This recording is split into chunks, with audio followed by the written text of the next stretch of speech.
right, thank you, Wes. We'll get back to that breaking news Kevin mentioned at the top of the newscast.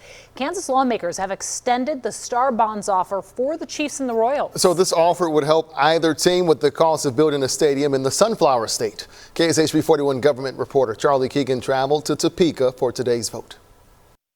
Kansas put more time on the clock to try and lure the Chiefs and Royals to the Sunflower State. I'm Charlie Keegan here at the Kansas State Capitol. Monday afternoon, a group of legislators extended the Star Bond offer to both teams, but it is contingent on them bringing a plan back here to the state by the end of the year.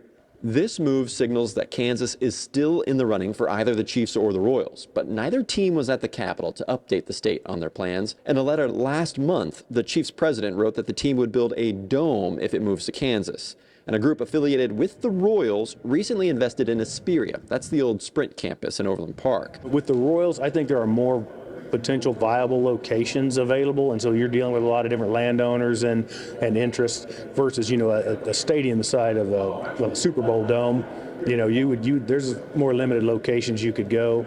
So this extended offer allows the state of Kansas to use Star Bonds to pay for up to 70% of a stadium project. And the timing here is important because just last month, Missouri passed a law that allows the state there to use tax dollars to pay for up to 50% of a stadium project.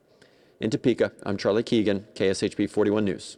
We should note both teams have said they're still considering options in both Kansas and Missouri. In fact, today, Chiefs President Mark Donovan telling KSHB 41 this part of the process is all about the details. The team working through exactly what each state has to offer, and he says a decision needs to be made relatively quickly. You got to phase out a renovation over 3 or 4 years while playing football in the same building you're renovating, which just takes time. And you need to prep for it. On the new build, you get the benefit of you could go sooner because you don't have the conflict of playing football, but you also have a much bigger project, so that just takes time. I think we're nearing the window here where we're going to have to make a decision one way or the other. Well, I reached out to the Royals today, too. They say the extension allows the team to pursue the right choice for the fans, the organization, and the regional community. Missouri and Kansas have both made formal offers to the Chiefs and Royals. Here's a look at what each state is offering. The Show Me Sports Investment Act allows Missouri to pay for 50% of a stadium project. Kansas Star Bonds will pay 70%. Missouri would use sales and income taxes generated at the stadium to pay for the project. Kansas wants to use sales tax only. It would come from the stadium and a surrounding district, though. Missouri would set aside tax dollars for 30 years, Kansas for 20.